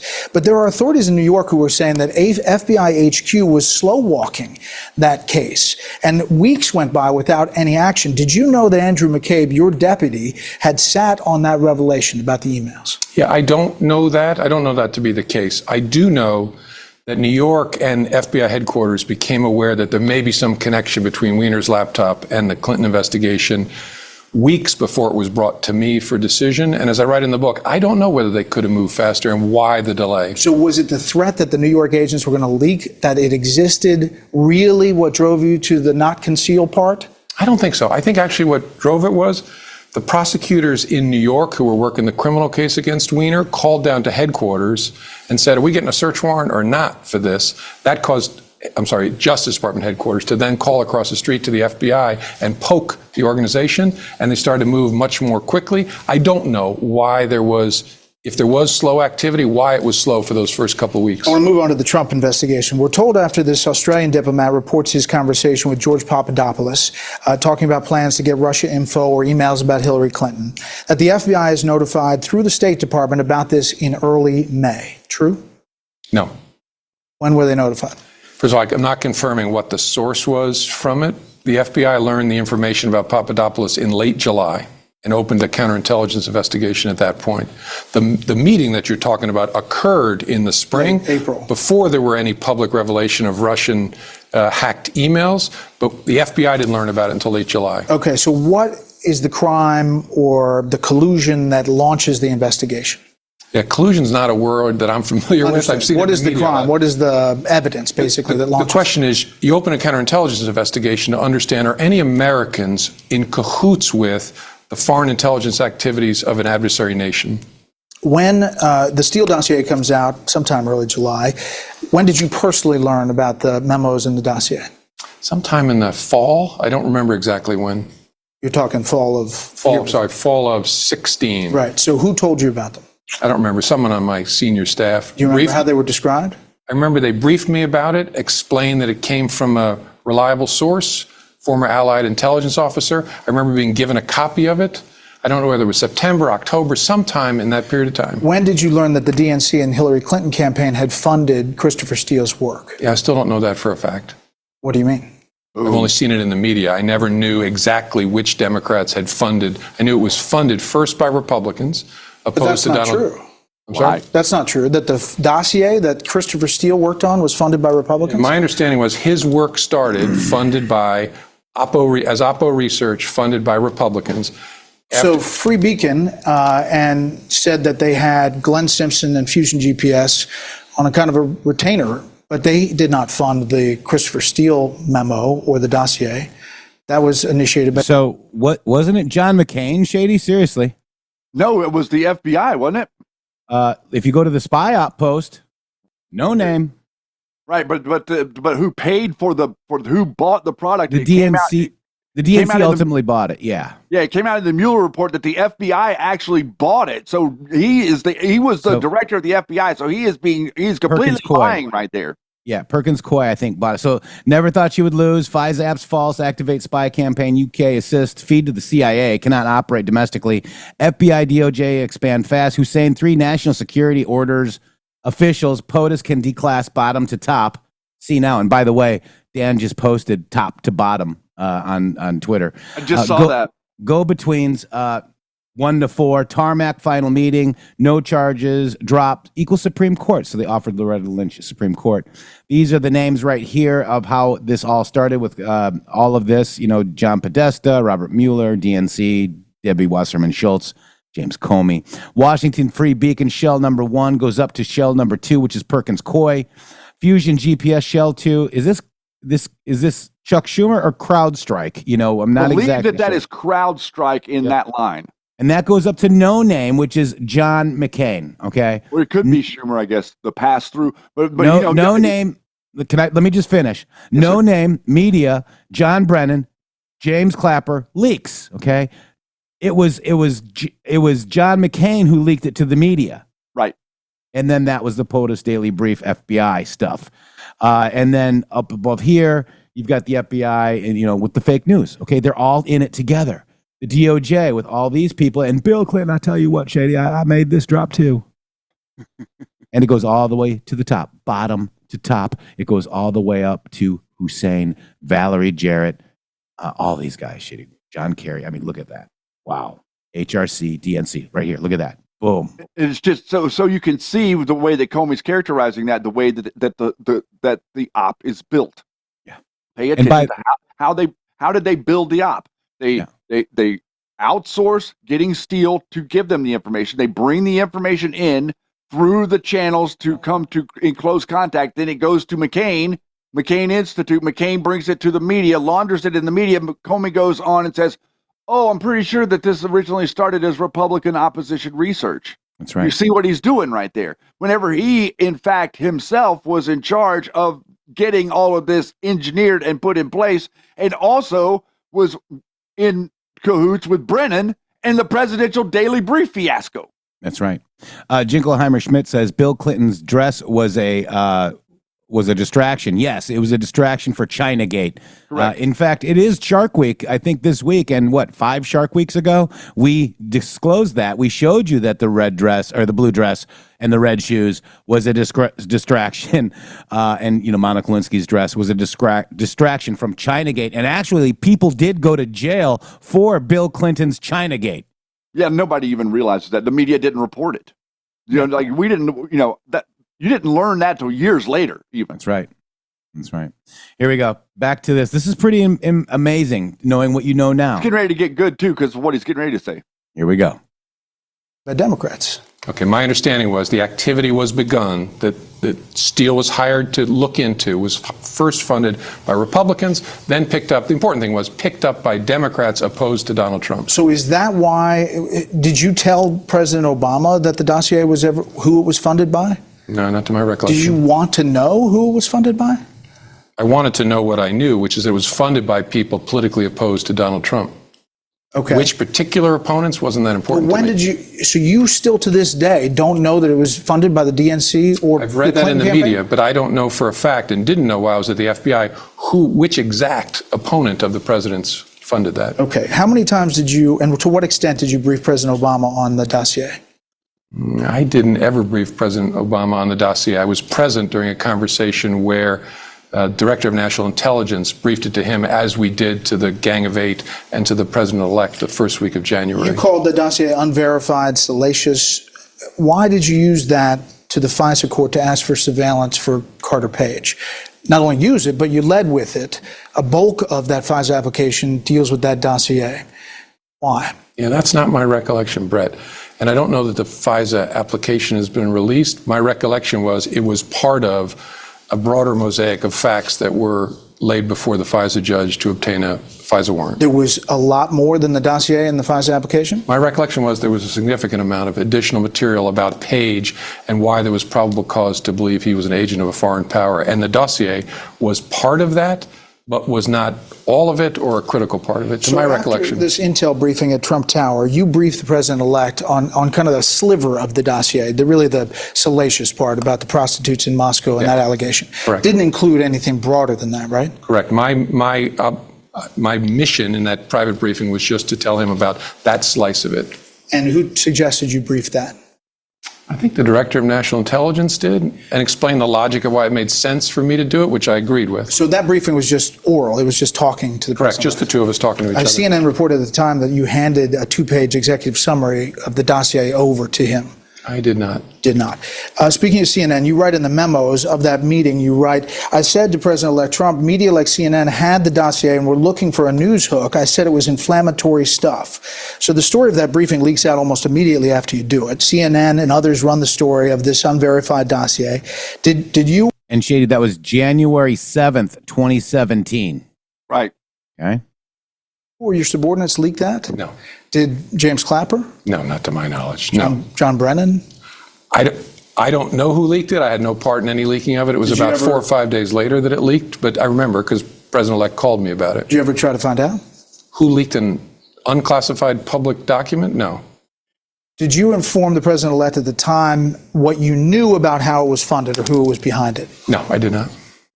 Did you inform him that Christopher Steele had been fired by the FBI? No. Or that he had lied? No, and I didn't know those things at that time anyway. Or that it had been used, at least in part, to get this FISA application to spy on somebody in his campaign? No, didn't come up.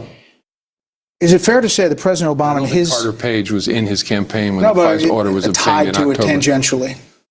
At one point. Okay. Is it fair to say that President Obama and his inner circle knew a lot more about the dossier and the scope of the investigation than President-elect Trump and his team? No, I don't think that's fair at all. You think that they were equal on as far as the briefing? As far as I know, they knew the same set of facts, as did the leaders of Congress. There was no difference between what the FBI told the FISA court and what about the Trump-Russia investigation and what you told the new president of the United States? What the FBI and the FISA application said in October of 2016, I don't remember clearly enough all that's in the FISA application, but we sure didn't lay that out for anybody, President Obama, President-elect Trump, or the leaders of Congress. Okay, a lot of questions about the interactions with President Trump and your memos memorializing that. After you're fired on Capitol Hill, we learned this. Now, this is 17. 17. I asked a friend of mine to share the content of the memo with a reporter. Didn't do it myself for a variety of reasons, but I asked him to because I thought that might prompt the appointment of a special counsel. And so I asked a close friend of mine to do it. Who was that? A good friend of mine who's a professor at Columbia Law School. So what specifically did you leak to Mr. Richmond?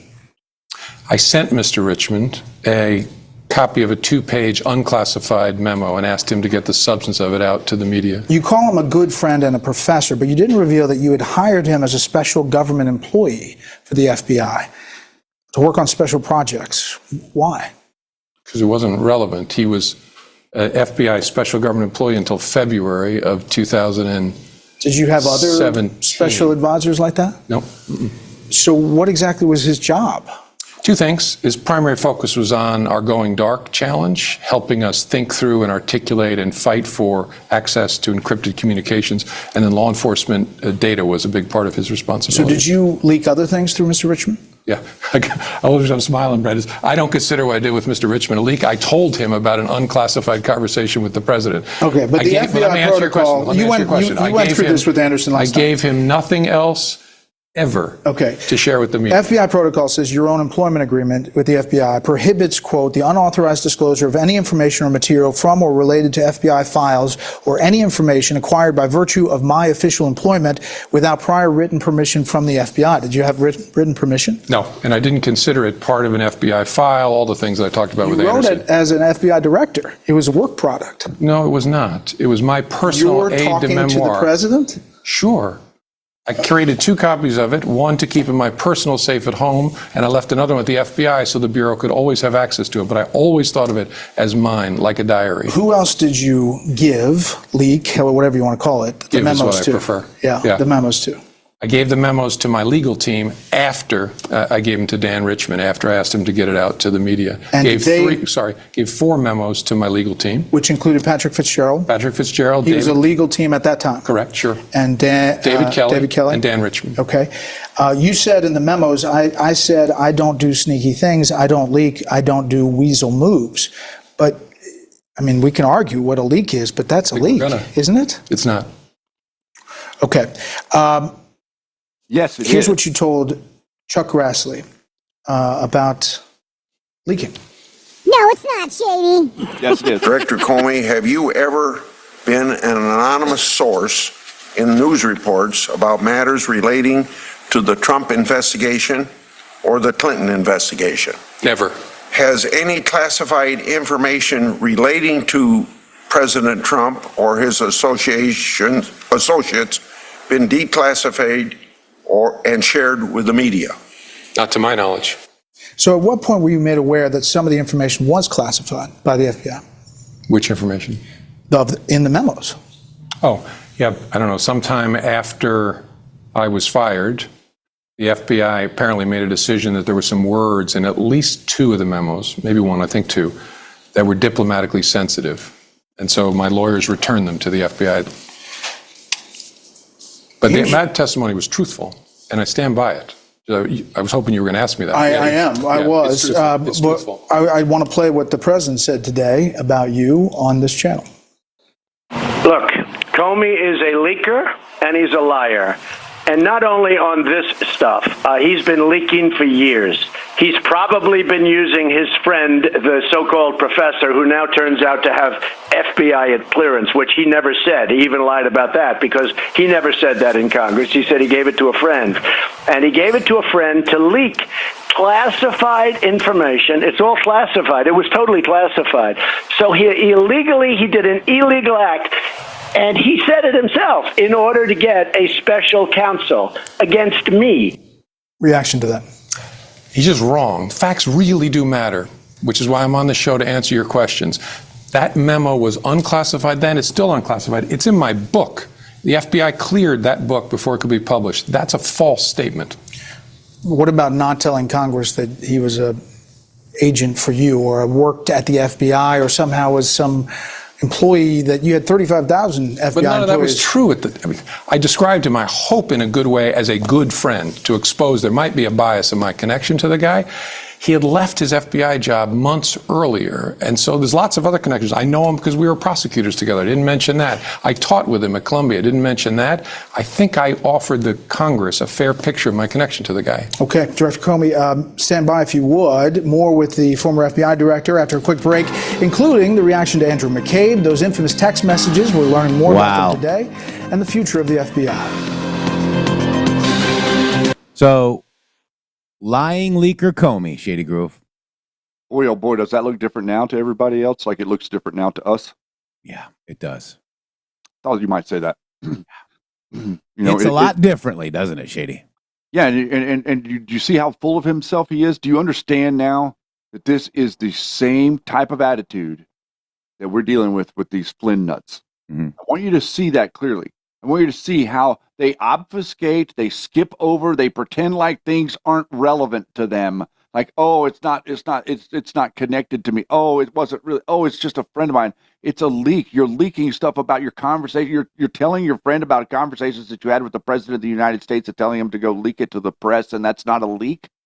Like, are you expecting us to literally believe that? Like, he thinks he can say it in a way where you will believe it. And effectively, 50% of the people, or most of the people on the left, believed every single word that he said right there. But this is really so much bigger because it has to do with the ability for them to insert a plant in MAGA. And without Comey's help and without the FBI, they would not have been able to do what they have currently done with engineering their control over a large portion of the right-wing minds that are hypnotized by General Flynn's antics. Are we live, Shady? Your eyebrows are I telling like you. You were like, your eyebrows. I like can't- you. Your eyebrows can't stop finding a camera, can they? Wait, you got to go on Shady. every single source. You got to go on and like push your story out there. Oh, No. yeah. All this happened to me. It's me. I'm the victim, not Trump. No. It's me. I was the victim. And he knows better. Let's just listen to this too, because this is funny. Are you ready? I'll just play this because I wasn't gonna, but Trevor went ahead and got it for me. And listen to this. So, excuse my Irish, but it's true. But but it is true. So, why are members of the GOP? And so I think we got to pay attention to these things right now, folks. We got to pay attention. We have to call people out. I mean, if I did something wrong, I want to be called out. Because I'm one of these guys. Like, if I did something stupid, tell me, and I'll fix it, and I'll go I won't do it again, right? I mean, so. Okay, so General Flynn, you were called out by this show, by Shady, and many users that are on X that follow us and asked you questions. We want to know why you and your son were going to be paid $15 million to kidnap a Turkish cleric from the U.S. and bring him to Turkey. We want to know why you wanted to sell Saudi Arabian technology to Saudi Arabia, state secrets to Saudi Arabia. We want to know why. And we want to know why. What else do we want to know, Shady Groove? Why were you and your brother, Charles Flynn, standing down and involved with January 6th? We want to know why. And we called you out. We want to know why your business partner got let go under a Biden DOJ FARA case dropped for the Flynn Intel Group. We want to know why instead of being called UPOS, okay? I want to know why. You are afraid to be called out, and you are afraid to answer questions. I want to know what Russia means. 3 stars, okay? Russia. I want to know why you and you sat with Mueller for 16 times. Wouldn't anybody that followed Q want to know why General Flynn sat with Mueller for 16 times under deposition, Shady? Why? Can we ask why? We're calling you out. I want to know what kind of moron on planet Earth would ever go and stand representative of Donald Trump as his national security advisor, would take a meeting with Comey, would take a meeting with FBI agents. You're going to tell me that wasn't set up? You're going to tell me that your great friend Jim Comey didn't let you know that he was just sending a couple? I thought it was early enough we just send a couple guys down. That was January 24th, everybody. I want you to understand this. January the 24th is the day that he sent Strzok and Pianka down to interview Flynn. That's the day in the General Keith Kellogg book that Keith Kellogg comes walking by the door and he sees General Flynn walking out of the room with Pianka and Strzok, 2 FBI agents, and he asks him point blank, why do you not have White House attorneys, representatives, counsel present with you in that meeting? General Flynn says, no, don't worry, it's all good, I've got it. The guy that was just saying, if I make a mistake, call me out. He came out of that room and told General Kellogg without attorneys that he's got it and it's no big deal. That no big deal turned into the interview that became the whole basis of connecting General Flynn to Russia, and continuing the FISA and continuing the investigation and perpetuating it deep into Donald Trump's administration. That would not have happened had Flynn not taken that interview or had attorneys present. I would also like to know why you were deemed incompetent by not telling the president that Kislyak was trying to get in touch with Donald Trump for 7 days before Donald Trump realized that you didn't tell him for 7 days. They called you incompetent, called you on the carpet, and the real reason your ass was fired was because you didn't tell him that. That's a couple of things I'd like to know. I'd also like to know about why you were inviting Q people to come to the Capitol so that you could get optics on film about Q people, and then your testimony says that it was the QAnon domestic terrorist extremists who rioted on January the 6th, when in fact it was your people on the ground, Boone Cutler, Brian Gamble, Ray Epps, all these other people connected to you, sir, connected to your organization, connected to your networks, connected to the FBI and all of Comey's networks that are connected to General Charlie Flynn and his connections to Biden and Pelosi and the way that they set this all up. Miley. Oh, QAnon shaman. Oh, just deleted his account, coming out hard against Donald Trump. He was there. He's got Ukrainian tattoos. He was connected to Nancy Pelosi's son. He was literally talking to her that day with a film crew, being walked around like he's on a tour in the White House. I got many more questions. Yeah. And we want to know. I want to know. Do you want to know? I want to know. Let's go. That's the all question. right. So you know, we might find out some stuff. We may not. I don't know. But we need to find out some stuff of what happened. Okay. Why did you not have a lawyer? You know, we have a lot of questions. I'm not afraid to become. Then why do you block everybody? You eyebrow busting little snot. What happened to Michael Hastings? Yeah, what happened to Michael Hastings? Tell us about that. Why's your brother saying that it's a good thing that he was killed or that he died? Yeah. On the internet multiple times after he is the reason that General McChrystal lost his ass over there and got thrown the hell out of the military. Yeah. Your mentor, Charlie Flynn's mentor too, by the way. It's General Flynn, Mike Flynn, and Charlie Flynn's mentor is McChrystal. Not just General Flynn, both of them. It is Joe Flynn, who has a picture of Roger Stone on his wall in his office. You guys are telling me these people aren't connected? You carry on with your fantasy. Yeah. And what they did, Shady, was they censored this show because we had disinformation and QAnon influencer, booga, booga, booga. Okay. What is truth isolation, guys? Exactly. Shady. Great show today. Yeti, thank you so much. We love you very much, everybody. It is Thursday. Friday is tomorrow. An announcement tomorrow. We are going to be bringing you an open an open session of the second hour of talking about the pay source so we can show you a little insight into what it is that we're doing every Friday behind the premium 5 hours a month content, the special content that we're doing for Rumble. We're doing 1 hour on Friday. This Friday, we have already gotten our 5 hours for the month done. So you are going to get treated to the second hour of the MG show. The MG show. Look at Yeti. Pandora's box. And Pandora's Yeti, there box. it is. The ultimate unseen hand behind the New World Order. Shady, let's say it in unison. Love. Thank you so much. All right, here we go. We'll see you guys later. What is truth isolation? It's censorship. It's mind control. It's brainwashing. They don't want you to see our show. Wow. Why is that? Please share it. Please hit the like button. We'll see you tomorrow. Much love. If you want to find out how quickly the society can turn against one, and I'm talking seriously here, stand up and tell the truth about just anything that you want to stand up and tell the truth about. It scares the living daylights out of everyone. And so the first thing that happens is you find out who your friends are and who your friends are not, because there's a great weeding out there. And it's not anything that you do on your part or that I've done on my part. They just disappear.